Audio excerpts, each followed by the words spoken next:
اب میں گزارش کروں گا بلا تاخیر بلا تمہید صدارتی خطبہ بھی ہے اور برکت کے لیے، کیونکہ اس ٹائم جتنے بھی ہمارے احباب تشریف فرما ہیں سارے ہی پائن چل رہے ہو۔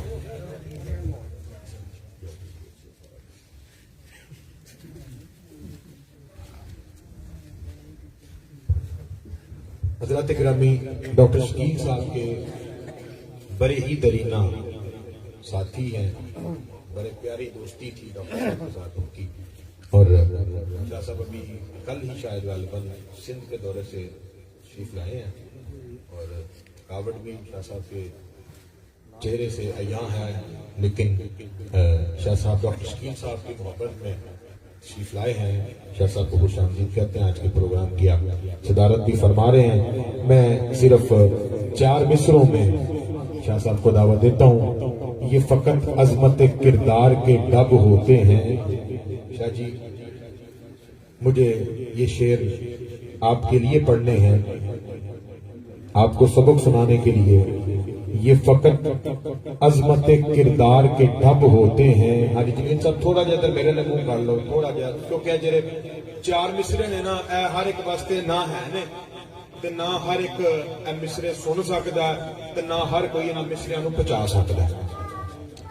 یہ فقط عظمت کردار کے ڈب ہوتے ہیں، ورنہ جنگ کے فیصلے تلوار سے کب ہوتے ہیں۔ توجہ، 2 مصرے ہوں گے۔ یہ فقط عظمت کردار کے شاہ جی ڈب ہوتے ہیں، ورنہ جنگ کے فیصلے تلوار سے کب ہوتے ہیں۔ چوتھے مصرے پہ جس کو سمجھ آ گئی وہ منہ پہ ہاتھ رکھ لے، نیت کر لے، نہیں بولنا، سبحان اللہ نکل جائے گی۔ یہ فقط عظمت کردار کے ڈب ہوتے ہیں، ورنہ جنگ کے فیصلے تلوار سے کب ہوتے ہیں۔ تھوڑا سا مزید آسان کرتے ہوئے آپ کو بتا دوں، کربلا میں ذہن رکھیے اور یہ 4 مصرے سنیے۔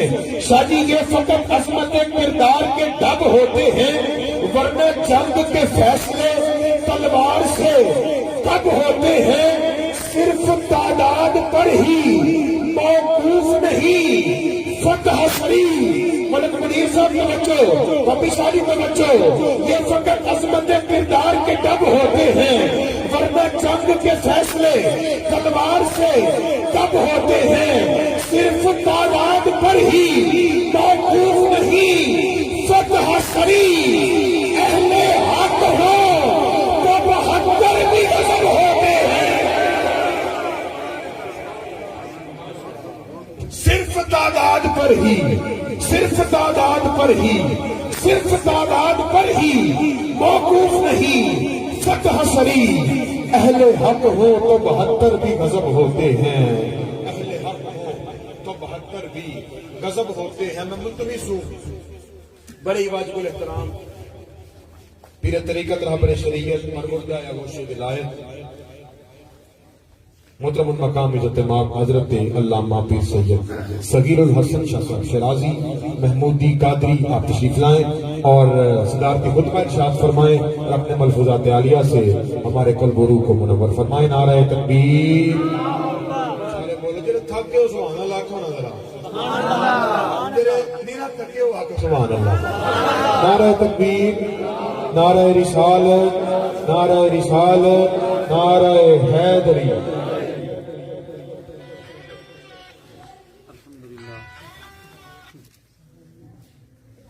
الحمدللہ علی نوالہ والصلاة والسلام علی مظہر جمالہ وجلالہ وعلی آلہ واصحابہ اجمعین۔ اما بعد، فاعوذ باللہ السمیع العلیم من الشیطان الرجیم، بسم اللہ الرحمن الرحیم۔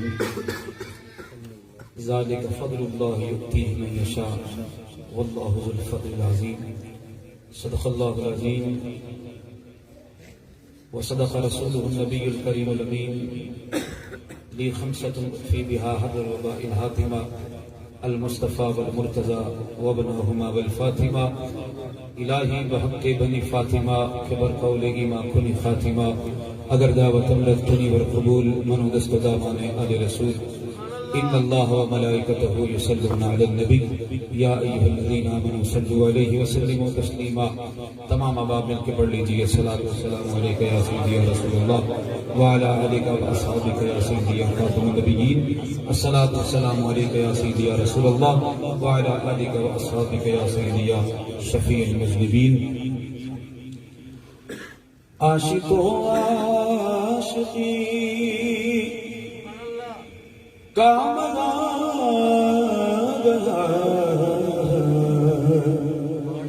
عاشق و عاشقی کا مصطفیٰ سے لگی کا بول بول مزہ. عاشق و عاشقی کا مصطفیٰ سے لگی کا مزہ گیا. بول جبریل تلوار کو یوں چھوڑ گئی. بول جبریل تلوار کو یوں چھوڑ گئی. بول جبریل تلوار کو یوں چھوڑ گئی. بول جبریل تلوار کو یوں چھوڑ گئی. آج تو نوکری کا ملا گیا. آج تو نوکری کا ملا گیا. مصطفیٰ سے لگی کا بل بل ملا گیا. عاشق و عاشقی کا ملا گیا. مصطفیٰ سے لگی کا منا گیا. اور پیچھے ہوئے اور آگے گئے بنے ابھی. پیچھے ہوئے اور آگے گئے بنے ابھی.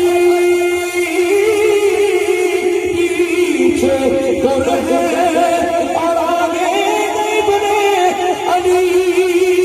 پیچھے اور آگے نہیں بنے علی.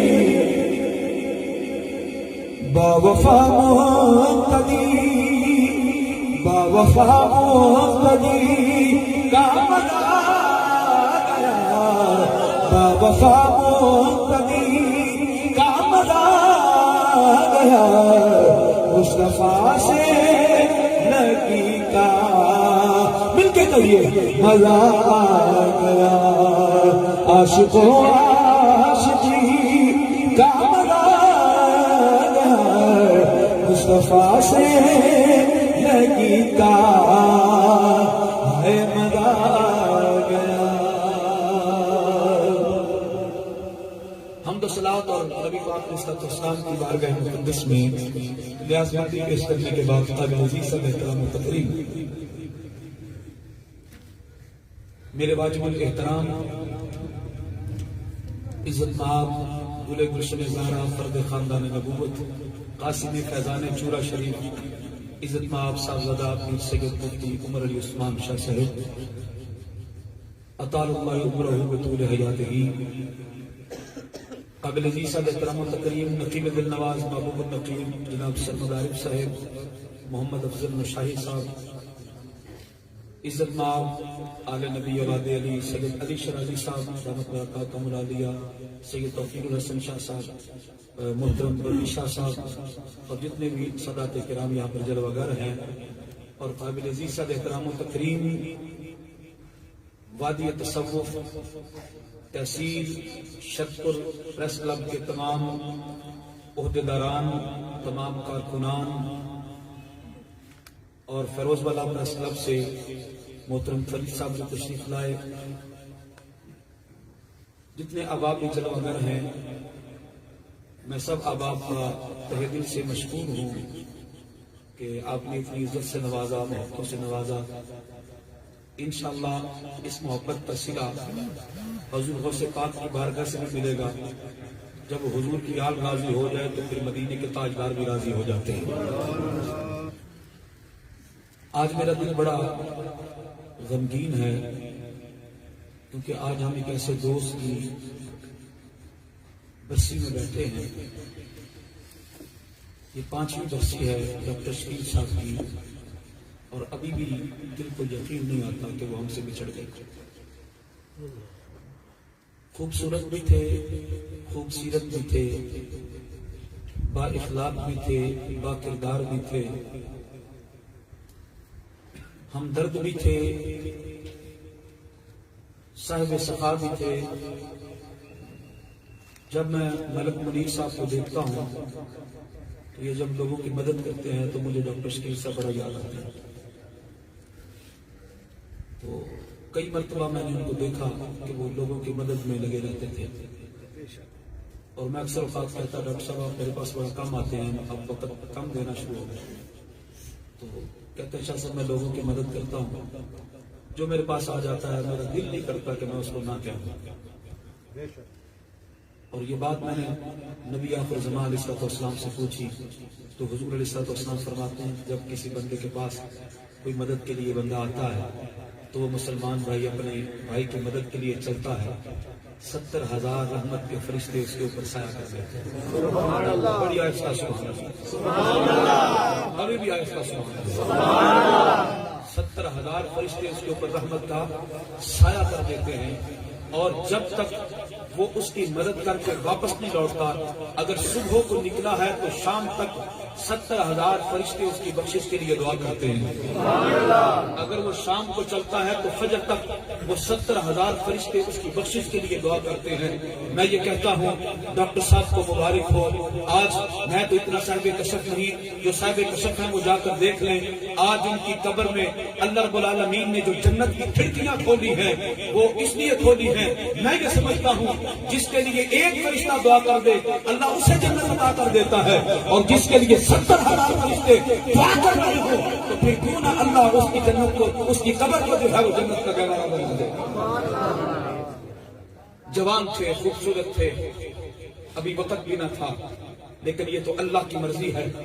اللہ نے کائنات میں میرے واجب المحترم عزت مآب ڈاکٹر خلیل صاحب اور ان کے برادر اصغر حاجی اپنا محمد خلیل صاحب اور حاجی جمیل صاحب، ان سے بڑی درینہ، اس گھرانے سے ہماری بڑی درینہ وابستگی ہے، اس گھرانے سے بڑی درینہ وابستگی ہے۔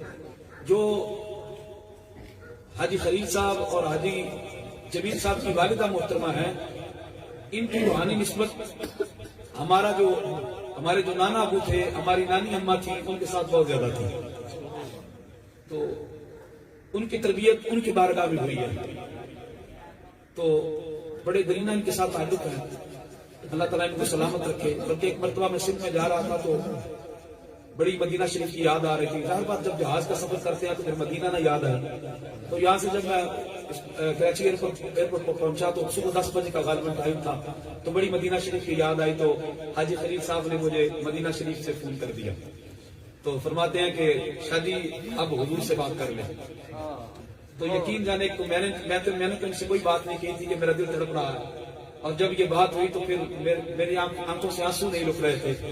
میں نے کہا میں آپ کو کیا بتاؤں کہ یہ فلائٹ اور یہ ایئرپورٹ دیکھ کے مجھے مدینہ شریف کی یاد آ رہی تھی، تو آج آپ نے ایسا مہربانی فرما دیا کہ اب حضور سامنے ہیں، تو یہ حضور ایسے اپنے غلاموں کی لاج بھی رکھ لیا کرتے ہیں۔ تو میں یہ عرض کر رہا تھا کہ جب والد محترم کا وصال ہوا تو ڈاکٹر شکیل صاحب نے اپنے بھائیوں کے اوپر والد کی طرح دست شفقت رکھا، اور حاجی خلیل صاحب نے مجھے بتایا جب شکیل صاحب کا وصال ہوا، فرماتے ہیں کہ جب تک ہمارا بھائی موجود تھا ہم باہر ہوتے تھے، ہمیں فکر نہیں ہوتی تھی، ہمیں پتا تھا کہ ہمارا باپ ہمارے گھر میں موجود ہے۔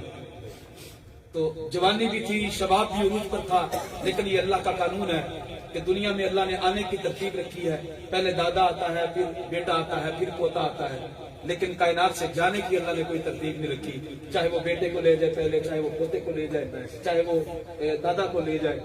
تو رومی کشمیر فرماتے ہیں میں گڈی ہاتھ ڈور سجن دے جنج رکھے اونج رہنا، میں گڈی ہاتھ ڈور سجن دے وہ جنج رکھے اونج رہنا، واجب نہیں شریعت اندر ماہی کو کچھ کہنا۔ تو یہ تو اللہ کی مرضی ہے، یہ تو ماہی کی مہربانی ہے، وہ جسے جوانی میں لے جائے، وہ جسے بڑھاپے میں لے جائے، لیکن ان کی جدائی کا صدمہ آج تک بھی ہمارے سینوں سے نہیں نکلا کہ بچھڑا وہ کچھ اس ادا سے ایک رخ بھی بدل گئی، ایک شخص سارے شہر کو ویراں کر گیا۔ اور حاجی شکیل صاحب کا دنیا سے چلے جانا، قلعہ شاہ صاحب نے بڑا خوبصورت بیان فرمایا اور بڑا احسن بیان فرمایا، میں اس انداز میں تو نہیں کر سکتا کیونکہ بڑے بڑے ہوتے ہیں، چھوٹے چھوٹے ہوتے ہیں، میرے دامن میں تو کانٹوں کے سوا کچھ نہیں، آپ تو پھولوں کے خریدار نظر آتے ہیں۔ بات دراصل یہ ہے کہ مجھے سلمت بھائی نے کہا کہ شاہ صاحب آپ نے ایسا بیان کرنا ہے کہ پرانا دور یاد آ جائے، کہ آپ وہاں پر خطابت کے فن دکھاتے ہیں۔ میں نے کہا یار کیا بات کروں، جب اس گھر میں آیا ہوں مجھے یہ بتائیے شکیل صاحب بھی موجود ہیں، تو یہ کتنی محبت سے شکیل صاحب نے گھر بنایا تھا، شکیل صاحب کتنے پیار سے، وہ کتنی محنت سے بنایا تھا، لیکن جب وہ گھر بن گیا مالی باغ نہیں بیٹھنے دیں ہون جدو بہارا، جب یہ بہاریں دیکھنے کا وقت تھا، اب وہ رونقیں دیکھنے کا وقت تھا، اب وہ ہم میں نہیں رہے۔ تو ان کا دنیا سے جانا یہ ہمارے لیے دلیل ہے کہ یاد رکھ لیجیے اگر میں جوانی میں جا سکتا ہوں تو آپ بھی اپنی جوانی پر مان نہ کیجیے گا، آپ بھی اپنی دولت پر مان نہ کیجیے گا۔ اس کی بارگاہ میں نہ دولت دیکھی جاتی ہے، نہ جوانی دیکھی جاتی ہے، نہ شہرت دیکھی جاتی ہے، وہ جسے چاہتا ہے وہ لے جاتا ہے۔ حضرت مولا کائنات موت کا تذکرہ فرما رہے تھے، تاجدار حضرت مرتضیٰ مشکل کشا شیر خدا، عطی رسول، داماد رسول، شہر بطول، نبی پاک دا ویر، سنیا دا پیر، حضرت مولا علی کرم اللہ وجہ الکریم، مولا علی علیہ السلام آپ خطاب فرما رہے تھے تو بندے سے مجمع سے ایک بندہ کھڑا ہوا موت کا تذکرہ کر رہے تھے، اس نے کہا علی آپ تو موت کا اس طرح تذکرہ کر رہے ہیں جس طرح آپ نے مر کر دیکھا ہو۔ آپ نے فرمایا علی کو 1000 مرتبہ موت آتی اور 1000 مرتبہ علی کو زندگی ملتی، علی کو پھر بھی موت پر اتنا یقین نہ ہوتا جتنا رسول اللہ کی ایک بات پر یقین۔ اور ٹائم کی بات شاہ صاحب فرما رہے تھے کہ وقت بہت زیادہ ہو گیا، یہ کہہ رہے تھے وقت کم ہو گیا، وہ کہہ رہے تھے وقت، تو مجھے یہاں پر سکندر بادشاہ کی وہ بات یاد آ گئی۔ سکندر ایک قبرستان سے گزرا تو اس قبرستان میں قبریں تھیں، کوئی قبر چھوٹی تھی، چودھری فاروق صاحب کوئی قبر بڑی تھی، تو جب عمریں اس کے اوپر کسی کی 10 سال سے زیادہ نہیں تھی، 5 سال 6 سال 7 سال 8 سال، سکندر بڑا حیران ہوا، قرب والے لوگوں کو بلایا، انہوں نے کہا کیا بات ہے، یہ قبریں جو ہیں یہ کسی کی عمر 9 سال ہے 10 سال ہے، قبریں بڑی بھی ہیں قبریں چھوٹی بھی ہیں، لیکن یہ بچوں کا قبرستان ہے۔ اس نے کہا جی نہیں یہ بچوں کا نہیں ہے بڑوں کا بھی ہے۔ اس نے کہا یہاں پہ عمریں تو کسی کی 10 سال سے زیادہ لکھی نہیں۔ اس نے کہا بادشاہ سلامت ہمارا رول یہ ہے ہم عمر وہی لکھتے ہیں جو اس کی اللہ اور اس کے رسول کے ذکر میں گزری ہو۔ اگر آپ کی زندگی 1000 سال بھی ہے، اگر آپ کی زندگی 100 سال بھی ہے، لیکن فرید صاحب آپ کی زندگی وہی اکاؤنٹ ہوگی جو زندگی آپ کی اللہ اور اس کے رسول کے ذکر میں گزری ہے، جو زندگی آپ کی عبادت اور ریاضت میں گزری ہے۔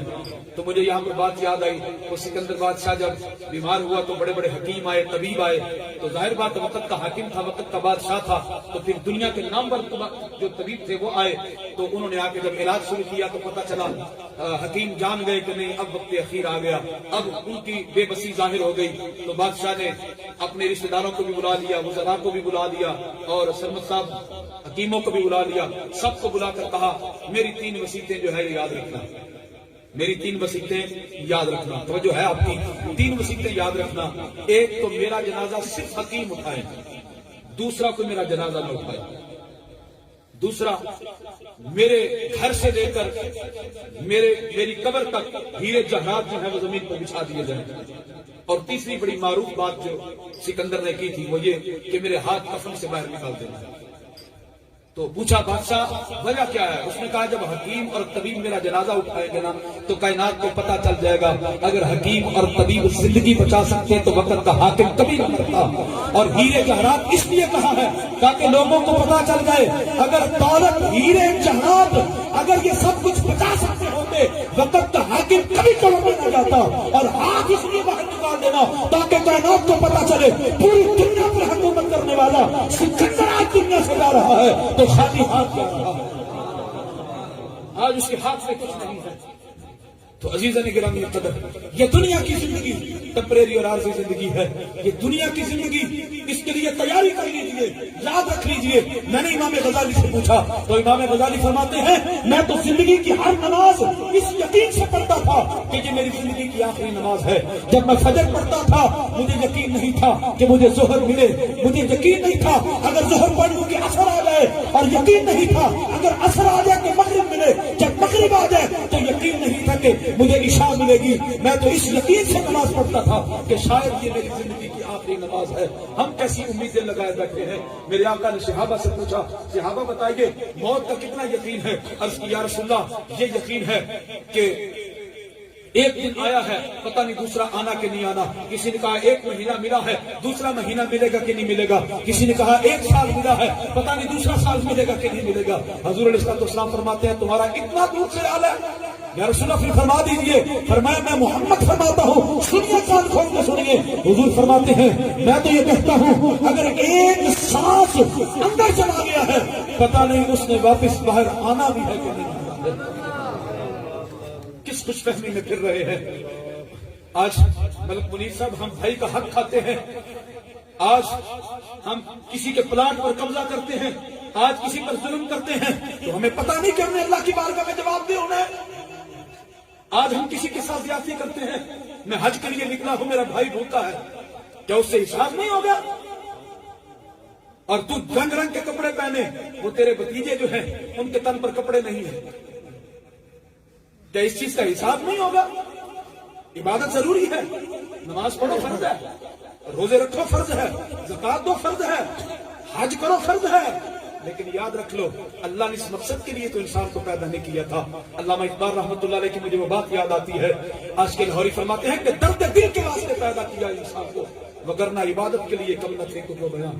آج تو ہمارے احساس ختم ہو گئے، آج تو ہماری محبت ختم ہو گئی.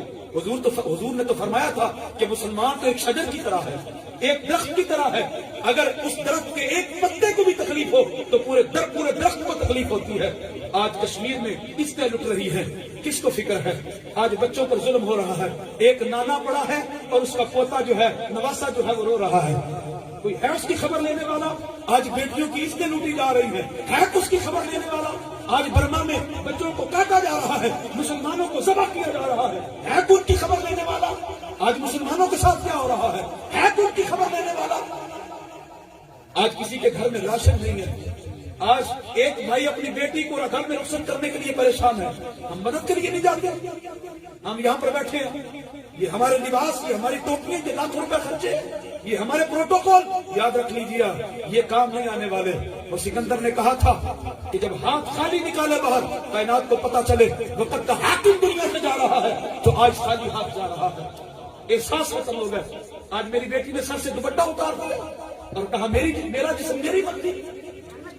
آپ کو پتا حضرت امام حسن بصری کیسے بدلے تھے؟ حضرت امام حسن بصری کی زندگی کیسے بدلی تھی؟ قیوم خان صاحب امام حسن بصری بصرہ کے بازار میں جا رہے تھے، بڑے امیر تھے، بصرہ کے بازار میں جا رہے تھے تو ایک نوجوان لڑکی کو دیکھا ہے تو وہ برقع پوش تھی لیکن اس کی آنکھیں جو تھی وہ نظر آ رہی تھی. جب حضرت امام حسن بصری کی نظر اس کی آنکھوں پر پڑی تو دیکھتے ہی رہ گئے کہ اتنی خوبصورت اور اتنی حسین اور اتنی دوشیزہ لڑکی، اس کو دیکھتے ہی رہ گئے. جب زیادہ اس کو گھورا تو کہنے لگے کہ اس کی آنکھیں اتنی حسین ہیں کہ اس کی آنکھوں میں ڈوبنے کو جی چاہ رہا ہے. تو جب اس نے سنا وہ لڑکی کانپنے لگی. اس نے اپنی سہیلی کو لیا اور کہا آپ یہاں پر کھڑے ہوں، آپ یہاں پر کھڑے ہوں، میں آتی ہوں. حضرت امام حسن بصری اتنی دیر تک اس کی آنکھوں کی تعریفیں کر چکے تھے تو کہا تمہاری آنکھیں تو مجھے گمراہ کر رہی ہیں، تمہاری آنکھوں پر تو مجھے سب کچھ لٹانے کا میرا جی چاہ رہا ہے. تو اس نے کہا یہاں پر کھڑے ہوں تو میں آتی ہوں. وہ لڑکی گئی تو سہیلی اس کے ساتھ تھی. اس نے اپنی آنکھیں نکالی، آنکھیں نکال کر ٹرے میں رکھ کر اپنی سہیلی کو دی. کہا جا کے حسن کو دے دینا اور ان سے کہنا میں نے وہ آنکھیں کیا کرنی ہے جو میرے مسلمان بھائی کو گمراہ کر دے. میں نے وہ آنکھیں رکھ کر کیا کرنی ہے جو میرے بھائی کا ایمان لوٹ لے، جو میرے بھائی کے ایمان پر ڈاکہ ڈالے. تو حضرت امام حسن بصری کے سامنے جو وہ آنکھیں آئی تو حضرت امام حسن بصری خشی کی کیفیت میں چلے گئے. اور جب ہوش آئی تو 2 دن گزر چکے تھے. 2 دن کے بعد کہا میرا تو حال جو تھا وہ تھا, میں جا کے پوچھوں تو صحیح اس بچی کا کیا حال ہے, اس عورت کا کیا حال ہے, اس لڑکی کا کیا حال ہے. آپ فرماتے ہیں جب میں بازار میں آیا تو میں کیا دیکھا کہ اس کا آگے سے جنازہ آ رہا تھا. آپ فرماتے ہیں کہ اس کی شرمندگی ساری زندگی مجھ سے نہیں گئی. تو حضرت امام حسن بصری رویا کرتے تھے. آپ اتنا روتے تھے, آپ اتنا روتے تھے. ایک دن گھر کی چھت پر بیٹھے تھے, آپ اتنا روئے کہ آپ کے آنسو, گھر کا جو پرنالا ہوتا ہے, ابھی خلیل صاحب اس پرنالے سے چند قطرات زمین پر گرے. جب زمین پر گر رہے تھے تو ایک نوجوان گلی سے گزرا, تو ان کے جسم کے پر وہ جو آنسو تھے وہ اس کے قطرات پڑے. تو اس نے آواز دے کر کہا مجھے یہ بتائیے کہ یہ پانی کیسا ہے تاکہ میں اپنے لباس کا تعین کر سکوں, اگر یہ قطرے ناپاک ہیں تاکہ میں اپنا لباس تبدیل کر سکوں. تو حضرت امام حسن بصری روتے ہوئے آپ نے آواز دے کر کہا, فرمایا یہ ایک گناہگار کے ناپاک آنسو ہیں, اپنے کپڑے بدل لیجیے. اور پتہ ہے امام حسن بصری کیا کہتے تھے؟ آپ فرماتے تھے کہ صحابہ تیز رفتار گھوڑوں پر آئے اور چلے گئے, میں ایک ایسے زخم خور خچر پر سوار ہوں, نہ منزل آتی ہے نہ جان چھوٹتی ہے. آج میری بیٹی نے سر پر دوپٹہ اتار دیا اور کہا میرا جسم میری مرضی, میری بیٹی خیال کر, وہ وقت یاد کر جب تجھے زندہ ہی دفن کر دیا جاتا. تجھے یہ حقوق اسلام نے دیے. اسلام نے کہا کہ بیٹی رحمت ہے, تجھے تو زندہ دفن کر دیا جاتا تھا, تجھے تو بازاروں میں بیچا جاتا تھا. اے میری بیٹی, گلی گلی بازار میں تیری قیمت لگا کرتی تھی, تجھے تو لوگ نوچا کرتے تھے, تو تیرے جسم کے ساتھ لوگ کھیلا کرتے تھے. باپ کے سامنے بیٹی کی عزت کی کوئی تقریب نہیں ہوتی تھی, بھائی جو ہے اس کے سامنے بہن کی عزت کی کوئی تقریب نہیں ہوتی تھی. ان کی عزتوں کے لحاظ نہیں ہوتے تھے. باپ بیٹی کی عزت لوٹتا تھا, بھائی بہن کی عزت لوٹتا تھا, چاچا بھتیجی کی عزت لوٹتا تھا, ماما بھانجی کی عزت لوٹتا تھا. ان کی عزتوں پر حملے کیے جاتے تھے, ان کی عزتوں کو داغدار کیا جاتا تھا اور تار کیا جاتا تھا. لیکن توجہ فرمائیے, جب حضور جلوگر ہوئے تو پھر سرکار نے فرمایا ارے بیٹی تو رحمت ہے. حضور نے فرمایا بیٹی تو رحمت ہے. وہ وقت یاد کیجئے جب ایک جنگ میں قیدی بن کے صفانہ حاتم طائی کی بیٹی حضور کی بارگاہ میں آئی تو سر پر دوپٹہ نہیں تھا, تو سر پر ہاتھ رکھ کے وہ رو رہی تھی. حضور صحابہ کی جھرمٹ میں موجود تھے. میں آپ کو خطاب نہیں آج سنا رہا, میں بس اپنا درد دل آپ کی خدمت میں پیش کر رہا ہوں. سر پر ہاتھ رکھ کے وہ رو رہی تھی. حضور علیہ السلام نے فرمایا صحابہ اس سے پوچھئے یہ کیوں رو رہی ہے. اس نے سر سے ہاتھ اٹھا کر کہا اے اللہ کے نبی میں کیوں نہ روں, میرے سر پر دوپٹہ کوئی نہیں. آج کوئی ہے جو میرے سر پر چادر دے, آج کوئی ہے جو میرے سر پر دوپٹہ دے. نبی پاک علیہ السلام نے اپنی مدثر کی چادر کو اتارا اور اتار کر اس کے سر پر رکھ کر فرمایا لو حسنین کا نانا تمہارے سر پر چادر دیتا ہے. جب یہ بات کی تو صحابہ نے کہا کملی والے آقا یہ تو کافر کی بیٹی ہے, یہ تو کافر کی بیٹی ہے. فرمایا سنو میرے صحابہ, بیٹی بیٹی ہوتی ہے, چاہے مسلمان کی ہو چاہے کافر کی ہو. سبحان اللہ. بیٹی بیٹی ہوتی ہے, چاہے مسلمان کی ہو چاہے کافر کی ہو.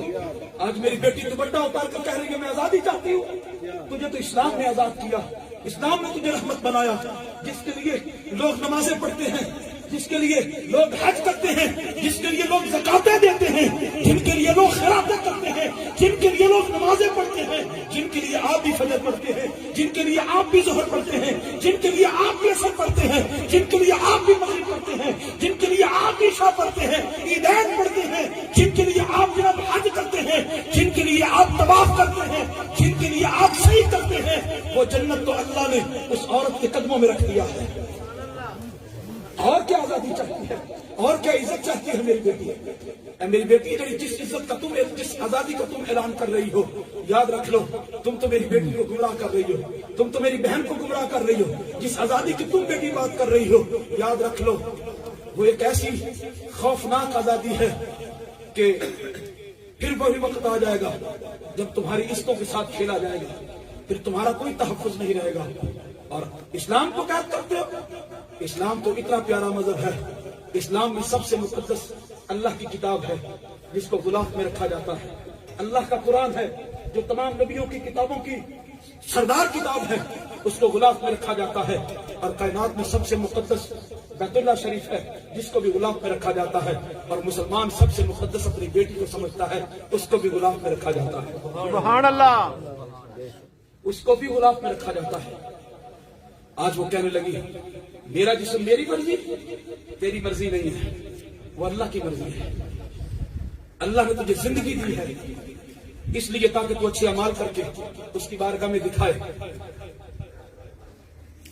یاد رکھ لیجئے، اللہ نے تو عورت کو اتنا مقام دیا، اللہ نے تو عورتوں کو نبیوں کی مائیں بنا دیا، سبحان اللہ، نبیوں کی مائیں بنا دیا۔ اور کیا مقام چاہتے ہیں؟ حضور علیہ السلام جلوہ گر تھے تو سرکار رو رہے تھے، صحابہ نے پوچھا حضور آج اتنا کیوں رو رہے ہیں؟ جبہ مبارک بھی بھیگ گیا ہے، آقا آج اتنے کیوں رو رہے ہیں؟ فرمایا میں محمد کو اپنی اماں یاد آ رہی ہے، کاش کبھی میری اماں مجھے آواز دیتی، میں محمد نماز پڑھ رہا ہوتا، میں محمد اللہ کی عبادت کو چھوڑ کر اپنی ماں کی بات سنتا۔ وہ ماں کون ہے؟ وہ ایک عورت ہے۔ وہ ماں کون ہے؟ وہ بھی کسی کی بیٹی ہے۔ وہ ماں کون ہے؟ وہ بھی کسی کی بہن ہے، جس کے لیے حضور نے فرمایا میں اللہ کی عبادت کو چھوڑ دوں گا اور اپنی ماں کی بات سنوں گا، اپنی ماں کی تابعداری کروں گا، اپنی ماں کا احترام کروں گا۔ اور کیا آزادی چاہتے ہیں؟ تو اس لیے یاد رکھ لیجئے، حضرت امام حسین علیہ السلام سے میں نے پوچھا تو حضرت امام حسین علیہ السلام فرمانے لگے، آپ فرماتے ہیں کہ جس کی آپ نے غیرت دیکھنی ہو اس کے گھر والوں کا پردہ دیکھو، جتنا اچھا اس کے گھر والوں کا پردہ ہوگا سمجھ لیجیے یہ غیرت مند خاندان کا گھر ہے، یہ غیرت مند بندے کا گھر ہے۔ تو عزیزان گرامی قدر، چونکہ آج جو میں نے آپ کی خدمت میں گزارش کی ہے یہ ایک میرے دل کی بات تھی جو میں نے آپ کی خدمت میں گزارش کر دی۔ ڈاکٹر شکیل صاحب بڑے صاحب محبت آدمی تھے، آج ان کی 5ویں برسی ہے، 5 برس ہو گئے انہیں ہم سے جدا ہوئے۔ اللہ تعالیٰ اس ذکر کی برکت سے، اس محفل پاک کی برکت سے واقعتاً یہ روحانیت بتا رہی تھی کہ اللہ نے ان کی قبر کو جنت کا گہوارہ بنا دیا۔ اور یہاں پر ایک بات میں اور آخری عرض کرتا چلوں، اگر آپ اجازت دیں اونچی آواز میں سبحان اللہ کہہ دیں تو پھر میں سبحان اللہ، ذرا اگر تھوڑا سا اور اونچا کہہ دیں گے تو میرا دل اور خوش ہو جائے گا۔ سبحان اللہ، بہت شکریہ۔ یہاں پر ایک اور بات کی جاتی ہے، اس معاشرے میں ایک بہت بڑی خرابی ہے، وہ یہ ہے کہ ذات پات کو بڑا دیکھا جاتا ہے، میں بڑا چودھری ہوں یہ کمی ہے، اس کی کیا ضرورت وہ میرے سامنے ہے۔ تو مجھ پہ اسلام نے آ کر اس چیز کی نفی فرمائی تھی۔ جب روم کا قاصد حضور کی بارگاہ میں آیا تھا تو وہ اسی بات پر متاثر ہوا تھا، آ کر اس نے پوچھا حضرت ابوبکر صدیق رضی اللہ تعالیٰ سے، کیا آپ اللہ کے نبی ہیں؟ حضور صحابہ کے جرمت پہ بیٹھے تھے اور حضور نے کملی دی جھنب ماری سی، سبحان اللہ، تو کہا آپ اللہ کے نبی ہیں؟ فرمایا نہیں میں تو غلام ہوں۔ حضرت عمر آپ اللہ کے نبی ہیں؟ فرمایا نہیں میں تو ان کا غلام ہوں۔ حضرت سلمان آپ اللہ کے نبی ہیں؟ فرمایا نہیں میں تو ان کا غلام ہوں۔ جب اتنی بات کی تو حضور نے اپنے رخ انور سے پردہ ہٹایا، سرکار نے اپنے رخ انور سے تو اجے میرا محبوب نہیں ڈٹھا جن ویکھ کے چند شرماوے، اگر سبحان اللہ کہہ دیں تو اپنے انداز میں پڑھ دو، تو اجے میرا محبوب نہیں ڈٹھا تے جن ویکھ کے چند شرماوے، تے ادھی راتی دن چڑھ جاوے جدو سونا مقام ہٹا اوے، بجلی ڈرنی اور چمکی نہ مارے، متا بے ادبی ہو جا اوے،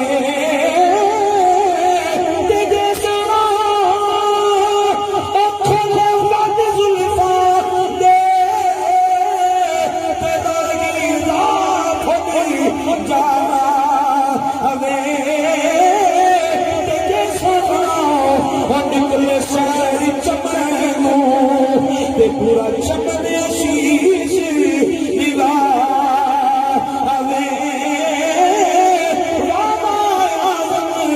کوئی خوشی نبی دا کبھی چاج نہ چھٹی جاوے، جب میرے آقا نے اپنے رخ انور کو چاہ